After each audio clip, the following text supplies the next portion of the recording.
Hi friends, there is a good news that the Americans Pfizer company has successful in the clinical trials of a vaccine which can fight against the COVID-19, and the efficacy of this vaccine will be from 90 to 95%. So what's a vaccine? How a vaccine is prepared? What are clinical trials? With all these in and outs, I am Gaurav Marwaha, your friend. So Pfizer company has declared that it has developed a vaccine whose efficiency is 90 to 95% to fight against COVID-19. It's really a great news for all of us and the humanity. And it has given a new hope to the humanity. तो जो America की company है Pfizer, उसने ऐसा declaration किया कि उसने एक ऐसी वैक्सीन डेवलप की है जो कि 90 से 95% इस तरह की कुछ होगी फाइजर की वैक्सीन।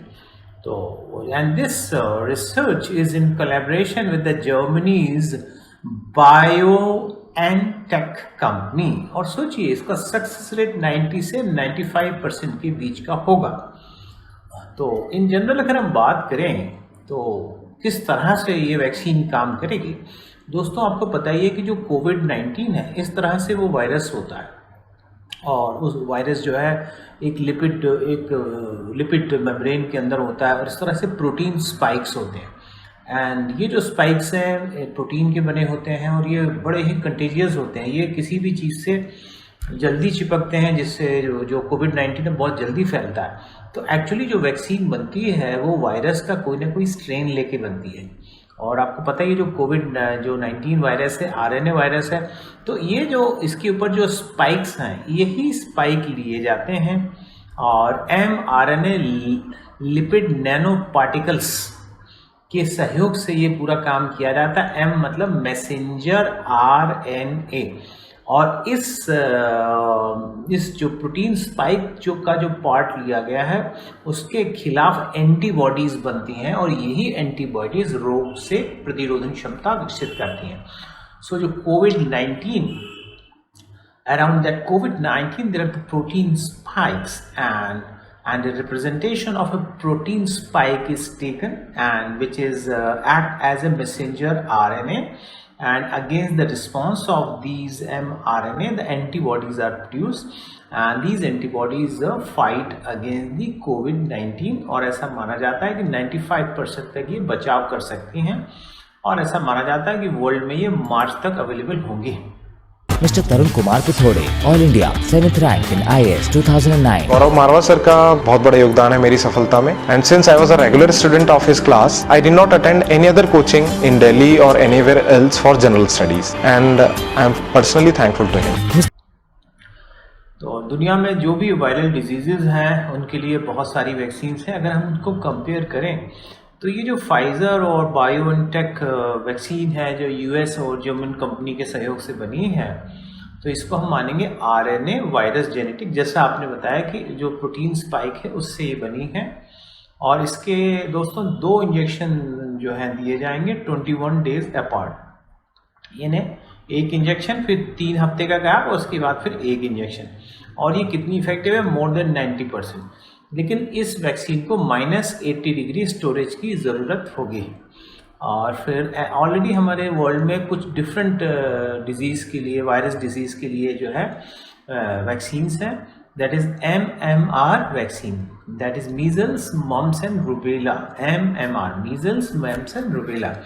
तो ये जो है वैक्सीन बनती है लाइव एट्यून वैक्सीन है, यानी जो इसके जो मम्स और जो रूबेला के जो वायरस होते हैं लाइव एट्यून करके फिर एंटीबॉडीज़ प्रोड्यूस की जाती हैं, और इसमें 2 इंजेक्शन दिए जाते हैं 4 वीक्स के अंतर से, और ये 97% तक मीजल्स को और 88% अगेंस्ट मम्स को ये रोक सकती हैं।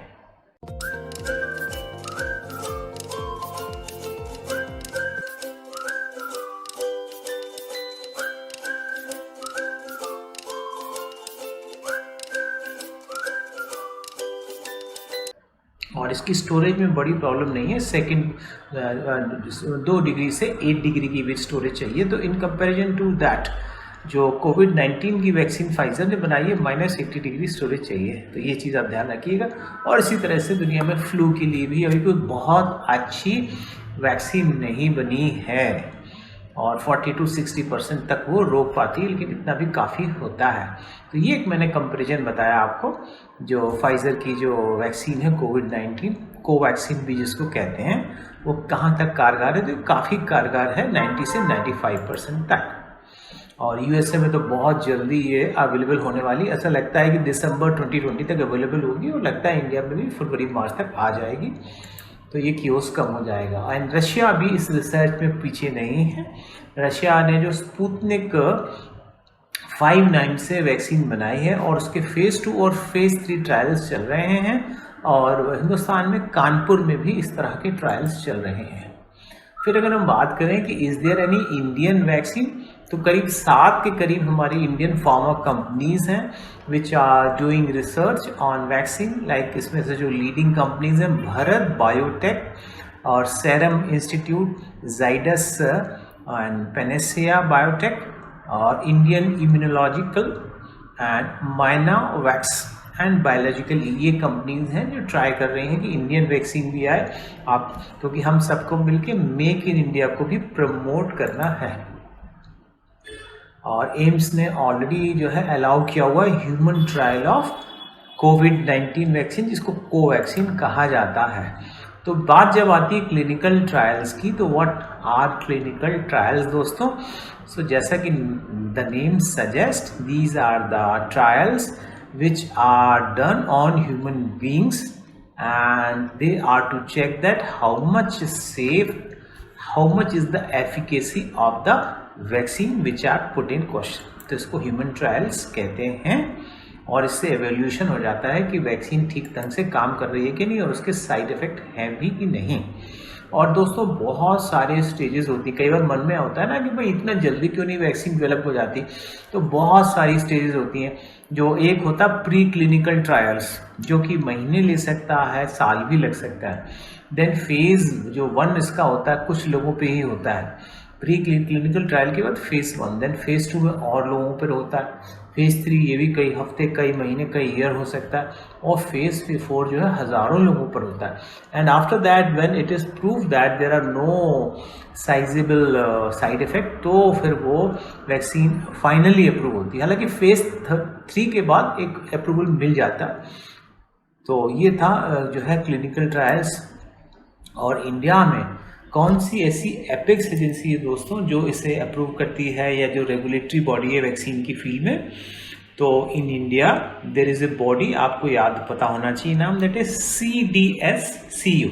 CDSCO that is central drug standard control organisation. Central drug standards control organisation, ये हमारे यहाँ का नेशनल रेगुलेटर है इस फील्ड का, और जो बेसिकली फार्मास्यूटिकल और मेडिकल डिवाइसेस जो हैं, और ये कॉर्पोरेट करता है food and drug administration of United states से। तो ये हमारा रेगुलेटर है। जैसे आपको पता ही है कि जैसे शेयर मार्केट है, तो शेयर मार्केट का जो रेगुलेटर है सेबी है, securities and exchange board of India. वैसे ही बैंकिंग का जो रेगुलेटर है रिजर्व बैंक ऑफ इंडिया। उस तो डिफरेंट फील्ड के अपने अपने रेगुलेटर हैं। तो अगर ड्रग्स की बात करें जिसमें वैक्सीन पार्ट है, तो उसके लिए रेगुलेटर है central drug standard control organisation.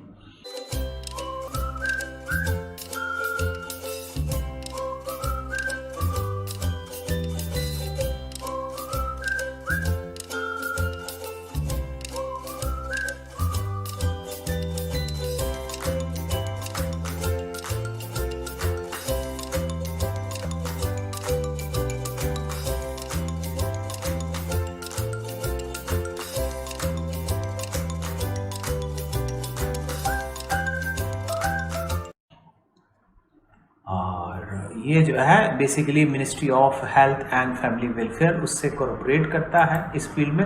WHO से भी ये गाइडेंस प्राप्त करता है।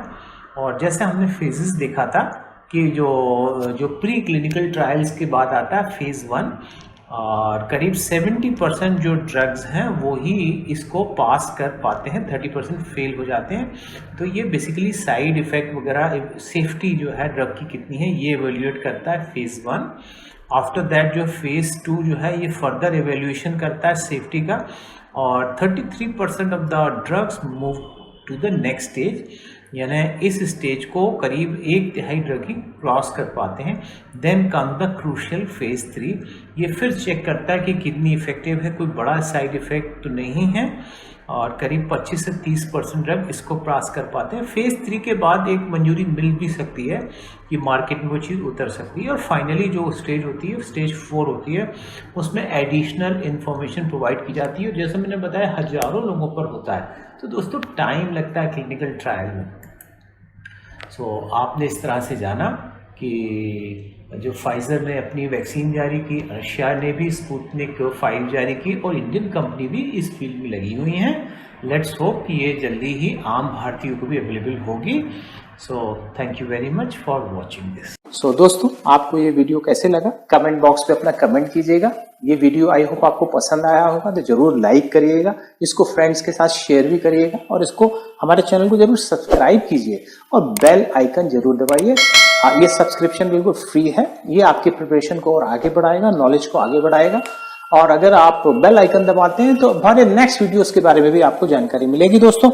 और हमारे वेबसाइट यूनिक आईएएस की वेबसाइट पे आप जाएंगे तो वहाँ पे भी बहुत इंपॉर्टेंट ब्लॉग्स हैं, रिपोर्ट एनालिसिस किया हुआ है, करंट अफेयर्स अवेलेबल है, और आपको सक्सेस को इंश्योर करने के लिए यूनिक आईएएस में नए बैचेस भी अवेलेबल हैं आईएएस और एमपीपीएससी के लिए। और फर्स्ट 10 एडमिशन लेने पे इंपॉर्टेंट डिस्काउंट्स भी हैं उसमें, तो उसको भी आप अवेल कर सकते हैं। बड़ा ही हमारा कोऑपरेटिव स्टाफ है, आप कभी भी आके डेमो की फैसिलिटी भी ले सकते हैं।